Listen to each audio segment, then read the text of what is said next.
So today I woke up and the first thing I saw on my timeline was Ron Paul with a blend of defending Venezuela's Nicolas Maduro and at the same time saying that the United States should stay away from Venezuela and not have anything to do with my country. Now I know that Ron Paul has this amazing trajectory. Many people are still fans of the guy. Some have their doubts already, but yeah, some even were rooting for him to join Elon Musk on that Dodge crusade. That did not happen. And well, some people are kind of disagreeing with him on this one, because I'm gonna play just one short clip. First, one short clip of him saying what are his words. Congressional Republicans must stand up to the president on Venezuela. So that's what I said. This is the first thing that he says about Venezuela. Congressional Republicans must stand up to the president of Venezuela. And I think that I would like to ask Ron Paul, okay, can you say the name of the president of Venezuela to see if we are on the same page? Because everybody I know, you know it, if you watch my channels, you know it. Everybody knows that the president of Venezuela is not Nicolas Maduro, not by a long shot. It's Edmundo González Urrutia.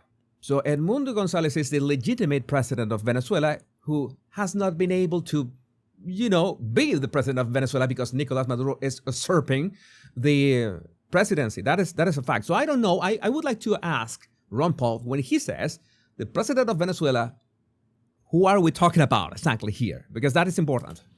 I recall when then President Barack Obama was planning to send troops to enforce his Assad must go policy in Syria. Many Republican U.S. senators passionately argued that the U.S. president must come to Congress for approval before sending U.S. troops into combat overseas. Okay, so he's basically comparing this situation to whatever Obama did in the past. He's saying that Venezuela is going through all this to Hezbollah, Hamas, everything. I think that he even mentions, he says Maduro.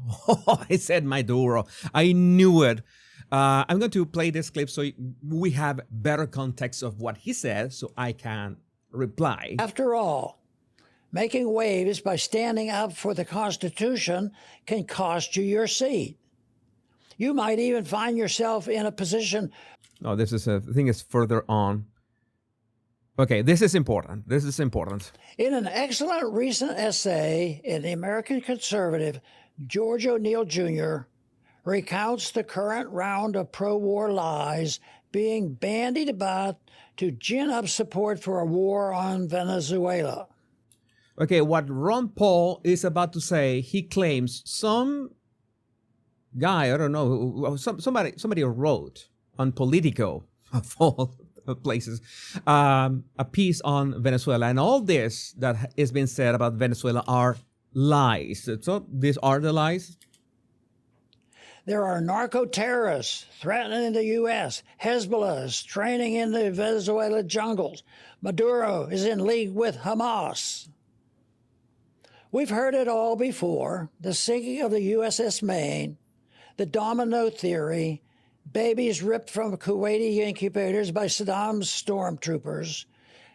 Yeah, this is the kind of things that I can understand. That sometimes you can have a legitimate concern about how to trust your government. It's like one contentious topic that I always bring up, and I'm going to bring it up again. I can understand that you don't trust your government.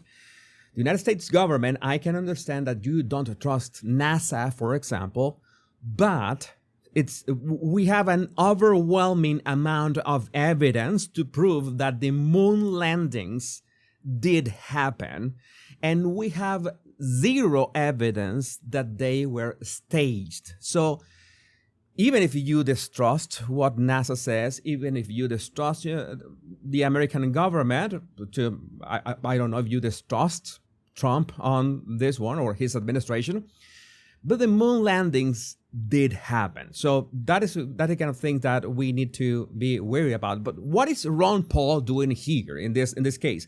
He's trying to compare your distrust from what Obama did in the past and other presidents did in the past and all the lies disputed in the past, not only Obama but Bush as well.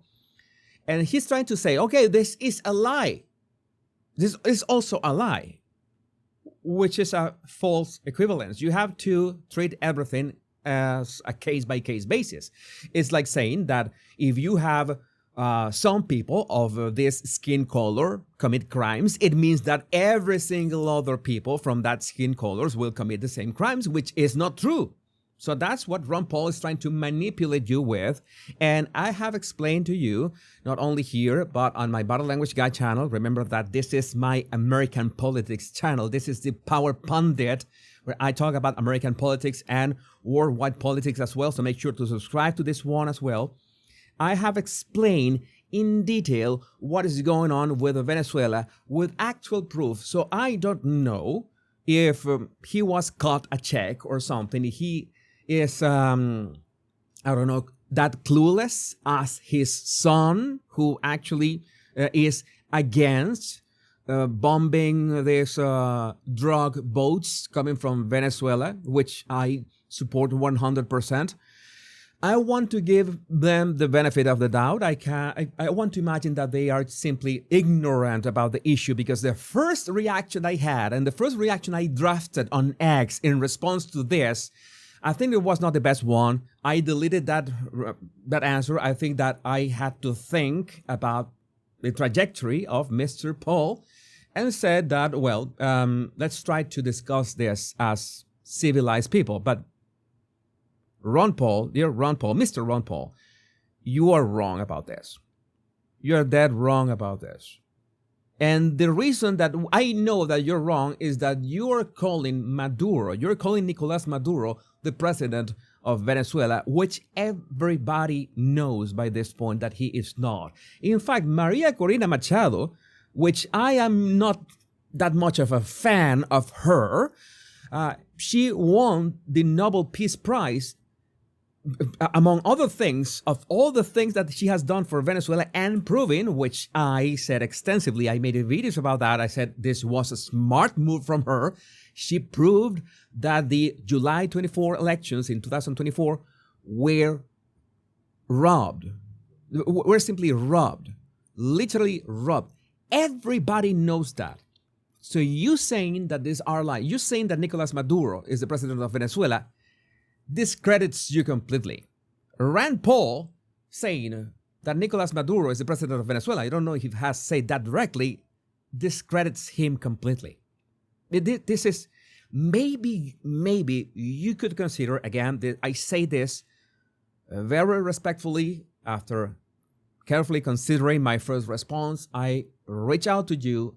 You should sit this one out, because what you're saying makes no sense. It is embarrassing you and embarrassing what you have stood for. Now, I want to say some words as well to Ron Paul, in the sense that I can understand. I was speaking as a Venezuelan, and you can understand if I'm Venezuelan and I cannot enter my country unless Nicolas Maduro and the Madurist and Chavez regime is ousted in some way. I cannot enter Venezuela, so you can guess that I have a personal interest in Trump, going full berserk on the Caribbean Sea. I have an obvious personal bias towards that. I have no problem, no qualms in saying that. I can understand from an American perspective that you don't want any more wars. That how come Trump is the president of peace? He has settled like 9 wars already, and he wants to start a war with Venezuela. I want to make this crystal clear for you, and you will understand what this entails. You simply cannot start a war with Venezuela because Venezuela simply doesn't have the means to fight any kind of war, much less with the United States. I'm going to repeat that. There can be no war with Venezuela because all that the United States has to do is to just step foot in Caracas and, let's put it that softer way, apprehend around 30 guys and girls, like 30 people from, the cúpula, la cúpula del gobierno, the top of the Maduro government, all the factions, because Venezuela is divided at least into two factions. And the leaders of the two factions are Nicolás Maduro and Diosdado Cabello. You apprehend this 30, maybe 50 people. That's it. It is done. It is simply over. That's it. The only problem is whoever takes the reins of the country afterward. It should be Edmundo González Urrutia. The problem is how the military, even if they don't have the means to wage a war against the United States, they are infiltrated by Cuban and Russian intelligence and Iranian intelligence as well. That is completely messed up. So at the same time, if you do a change of government, there is no military in Venezuela to secure the next government, to make sure to protect the next government of Venezuela. That is also a fact, and that is F up. And that's why this problem is much complex than just send a bunch of drones and take out Miraflores or something like that. It would be easy in that way. It will not be easy to sustain the new government or the change of government because the military is basically rotten to the core. When I say that Venezuela is a narco-tyranny, is because it has infected every single organization, every single institution of the country. From the government to universities to the military to the health infrastructure, the energy infrastructure, everything is aligned with narco-terrorism. How do you recover some resemblance of power and order after that? I sincerely have no idea. So I can understand when Americans say, we don't want our taxpayers' dollars to be invested on Venezuela for what? I mean, can't you just leave some drones on there and just bomb those little boats that come out from Venezuela from, with the drugs and stuff and keep doing that? Because that's essentially what this war would be about the war on drugs. Why you don't simply just take out what the cartels or the Cartel de los Soles is sending? Well, because maybe it would be better to just enroute the Cartel de los Soles in some way. But again, this is a complex topic. I disagree with Ron Paul with many things, but I would like to know, what do you think about this in the comments? My name is Jesus Enrique Rosas. I'm the Power Pundit. Much love and bliss.